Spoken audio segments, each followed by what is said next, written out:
You won't believe this one. My neighbor Karen actually had an entire truckload of gravel dumped across my driveway, sealing me in completely. What she didn't realize was that she also cut off the hose one and only access to their water pump. And when I say it blew up in her face, I mean it really did. It all started about 3 months ago. I live in a small suburban neighborhood run by an HOA, the kind with rules that feel like they were scribbled down by someone with way too much free time and a grudge against fun. My house is tucked at the end of the street, right beside an old, fenced utility shed. Most neighbors don't even know what's inside, but I do. That shed holds the hose main irrigation pump, the one that supplies water to all the common landscaping. And the only way to get to it is straight down my driveway. There's no maybe squeeze through option here. The only way for any vehicle or crew to reach that pump is by driving past my garage, down the pavement, and out the side gate at the bottom. I never minded. It's in the deed, the HOA has easement rights, and we've had a smooth system for years. They call ahead, I move my cars, they do their work, and everyone's content. Then came Karen. She moved in across the street 6 months ago, and right from the start, she treated HOA rules like her own personal police manual. She had that constant, watchful glare, like she was silently writing up violations in her head every time she saw a neighbor. Trash can lid cracked? She noticed. Holiday lights up a day late? She noticed. Lawn a touch too dry? She noticed. At first, I wasn't bothered. My place was in shape and I ignored her. But she zeroed in on me anyway. I think it was my wide, clean driveway. To her, it looked like a blank canvas she just had to improve. She'd make comments like, you know, this would look nicer with gravel instead of plain concrete. Or a gravel driveway would really match the rustic vibe of the neighborhood. I'd smile politely and tell her I'm fine with it as is, but Karen didn't take no for an answer. One Tuesday morning, I pulled up from grocery shopping and froze. A massive dump truck was backing toward my driveway, and there was Karen,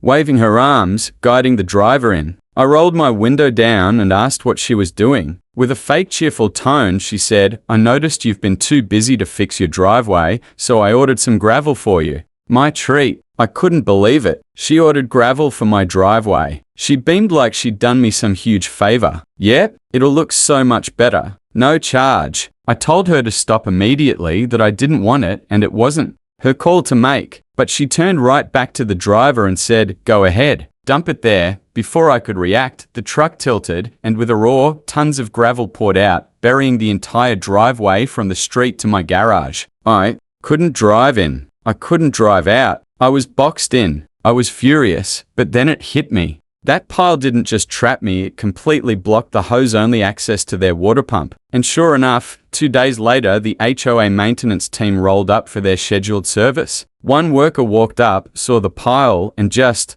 shook his head. How are we supposed to get the truck through? He asked. I explained, pointing right at Karen's house. He gave a slow nod. We'll take it up with the board, and if you've ever dealt with an HOA, you know they're inconsistent, sometimes slow, sometimes overzealous. But when it comes to their infrastructure, they don't mess around. Within an hour, the HOA president called me, sounding irritated. Why is there gravel blocking pump access? I told him everything. Silence for a moment, then, we'll handle it. That evening, Karen got a formal violation notice on her door obstructing HOA property access. They ordered her to remove the gravel immediately or the HOA would hire a crew and bill her. The next morning, Karen stormed over, red-faced. You told them I did it on purpose. She snapped. I raised an eyebrow. Didn't you? She huffed. I was trying to help you. Now they're threatening me with fines. I stayed calm. Karen, you blocked the pump. They can't maintain it without access. That's on you. She stomped away, muttering about ungrateful neighbors. But karma wasn't done yet. Turns out, the HOA pump needed a major service that